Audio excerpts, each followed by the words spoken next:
ایک دن محمد صلی اللہ علیہ وسلم مدینہ میں اپنے خالہ کے گھر آرام فرما رہے تھے. اچانک ان کی آنکھ کھلی اور وہ مسکرا رہے تھے.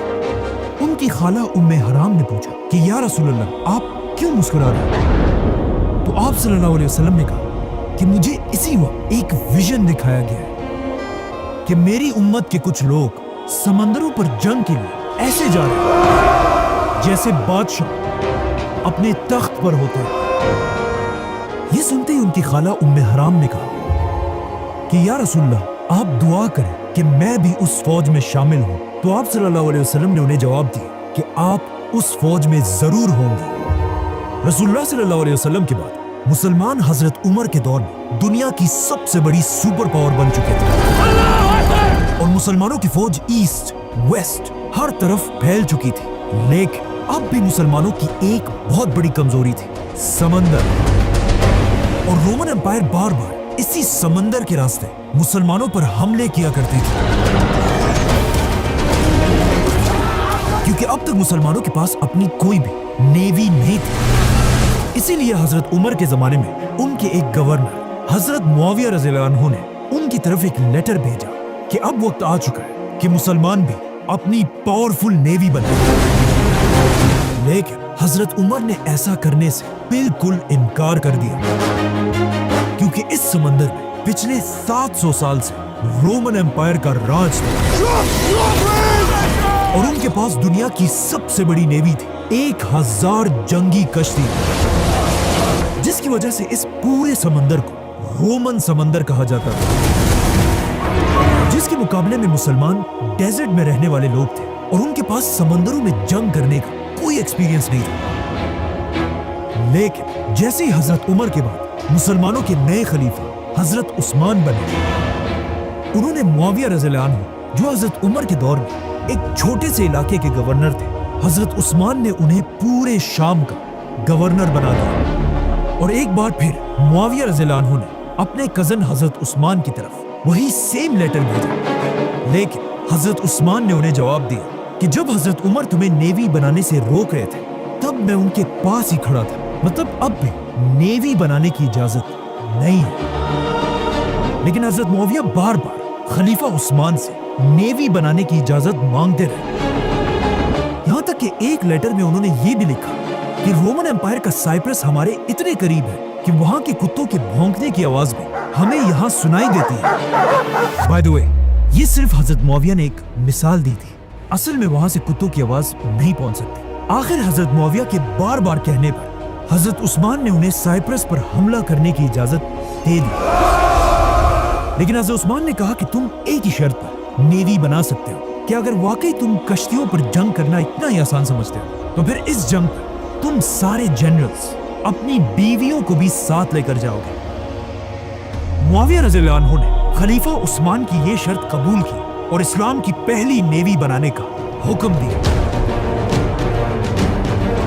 لیکن یہاں مسئلہ یہ تھا کہ مسلمانوں میں کسی کو بھی بڑے بڑے جنگی جہاز بنانے کا طریقہ نہیں آتا تھا. تو پھر مسلمانوں نے آخر یہ نیوی بنائی کیسے؟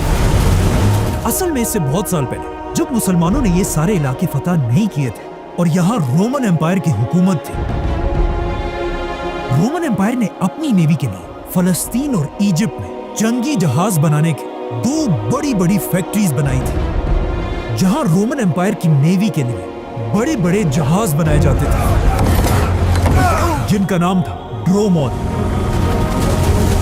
اور یہ اتنی بڑی کشتیاں تھیں کہ ان میں ایک ہی ٹائم پہ 300 واریئرز سوار ہو سکتے تھے.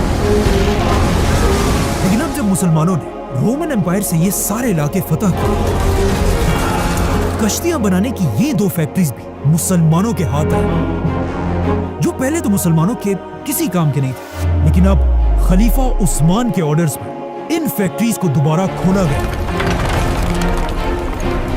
اور معاویہ رضی اللہ عنہ نے کرسچن انجینئرز کو اپنے پاس بلایا کہ اب رومن امپائر کے لیے نہیں بلکہ ہمارے لیے سمندری جہاز بنا.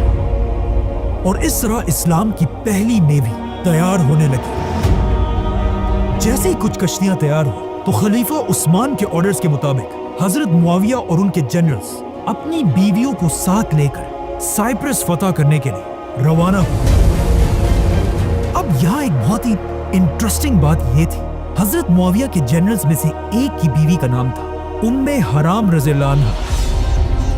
ये वही उम्मे हराम थी जिन्होंने आप सल्लल्लाहु अलैहि वसल्लम से कहा था कि या रसूलल्लाह, आप दुआ करें कि मैं भी उस फौज में शामिल हूँ। तो आप सल्लल्लाहु अलैहि वसल्लम ने उन्हें जवाब दिया कि आप उस फौज में जरूर होंगे। जैसे ही मुसलमानों की फौज साइप्रस पहुंची, साइप्रस के सारे लोगों ने मुसलमानों के सामने सरेंडर कर दिया। ये इस्लाम की नेवी की सबसे पहली फतह थी। लेकिन जैसे ही मुसलमान यहाँ पहुंचे, उम्मे हराम अपने घोड़े से गिरकर शहीद हो गई और यही साइप्रस में आज तक उनकी कब्र है, जिन्हें तुर्की में हाला सुल्तान के नाम से याद किया जाता है।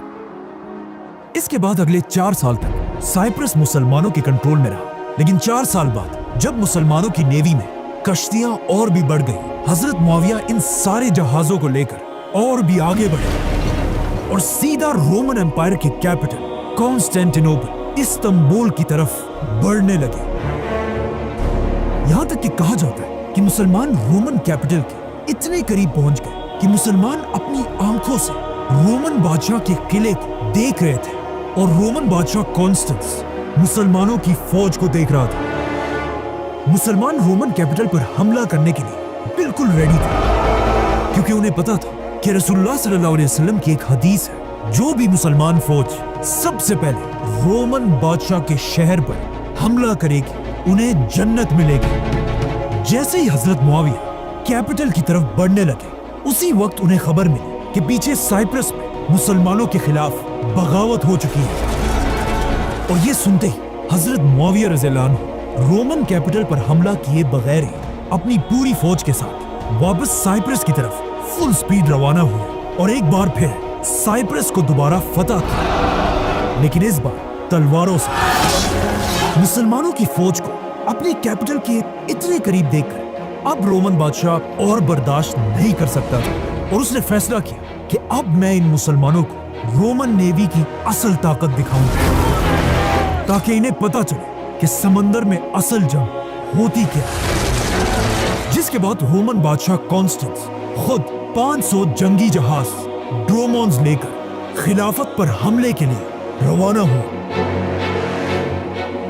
ये कश्तियां दिन रात सफर करके तेजी से मुसलमानों की तरफ बढ़ रही थी। लेकिन जैसे ये 500 कश्तियां साइप्रस के करीब पहुंची, तो वो ये देखकर हैरान रह गए कि सामने मुसलमानों की 200 जंगी जहाज पहले ही उनका इंतजार कर रही थी,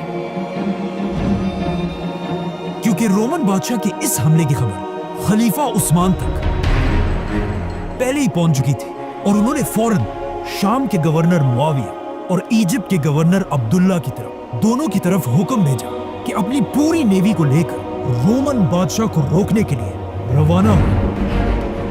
और अब ये दोनों जनरल्स मिलकर अपनी 200 कश्तियों के साथ रोमन नेवी के सामने खड़े थे। इजिप्ट के गवर्नर अब्दुल्ला बिन साद की कश्ती मुआविया रज़ियल्लाहु अन्हु से ज्यादा थी, इसीलिए इस जंग के बड़े जनरल अब्दुल्ला बिन साद थे। जैसे ही मुसलमानों और रोमन्स की नेवी एक दूसरे के आमने सामने हुई, यहाँ पर एक बहुत बड़ा मसला था। समंदर की हवाएं मुसलमानों की कश्तियों के अगेंस्ट चल रही थी और मुसलमानों की कश्तियों को पीछे धकेल रही थी। मतलब अगर जंग शुरू हो जाती, रोमन नेवी मुसलमानों की कश्तियों को तेजी से क्रश कर सकती थी और इन हवाओं की वजह से मुसलमान कुछ नहीं कर सकते थे। ये देखकर मुसलमानों के जनरल ने हुक्म दिया कि सारे कश्तियों के एंकर्स गिरा दिए जाएं और कश्तियों को अपनी अपनी जगह पर रोक दिया जाए। जिसके बाद मुसलमानों के जनरल ने रोमन बादशाह की तरफ एक मैसेज भेजा कि मैं तो कहता हूं समंदरों पर जंग करने से अच्छा है हम किसी अच्छी सी बड़ी जमीन पर जंग करें। ये बात सुनकर रोमन बादशाह मुसलमानों पर हंसने लगा और उसने अपनी पूरी फौज से पूछा कि हमें क्या करना चाहिए, जिसमें पूरी रोमन फौज नारे लगाने लगी, क्योंकि उन्हें पता था कि जमीन पर तो मुसलमानों का मुकाबला कोई नहीं कर सकता, लेकिन समंदरों पर सिर्फ रोमन्स का राज है। ये देखकर रोमन बादशाह ने मुसलमानों को जवाब दिया, जंग समंदर पर होगी, समंदर पार। अब जब रोमन्स मुसलमानों की फौज पर हंस रहे थे, ये देखकर मुसलमानों के जनरल ने हुक्म दिया कि सारे एंकर्स उठा दिए जाए। जैसे ही मुसलमानों ने एंकर्स उठा दिए, अचानक आउट ऑफ नोवेयर समंदर में हवाओं का रुख बदल गया और मुसलमान नारे लगाने लगे। इसी के साथ मुसलमानों की कश्तियों के सारे सेल्स खोल दिए और मुसलमानों के 200 जंगी जहाज फुल स्पीड रोमन्स की तरफ बढ़ने लगे। इस तरह अचानक हवाओं का रुख बदलते देखकर रोमन एम्पायर का बादशाह घबराने लगा और उसे याद आया कि इससे कुछ ही दिन पहले उसने एक ख्वाब देखा था।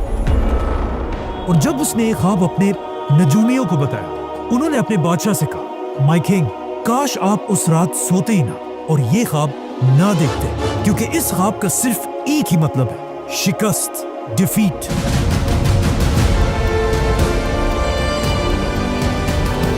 मुसलमानों की कश्तियां तेजी से रोमन्स की तरफ बढ़ रही थी और जैसे ये कश्तियां बिल्कुल एक दूसरे के करीब पहुंची तो ऑफ कोर्स क्या होना था?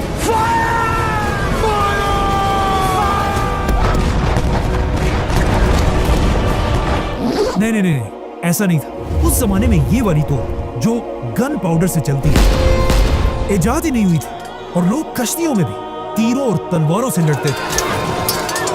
तो जैसे ही मुसलमान रोमन्स के करीब पहुंचे, इससे पहले मुसलमानों ने अपनी सारी कश्तियों को एक दूसरे के साथ मजबूती से बांध दिया था, जिसका मुसलमानों को यह फायदा हो कि मुसलमानों की सारी कश्तियां बिल्कुल स्टेबल थी और मुसलमानों की तीरें सीधा अपने निशाने पर लगती थी।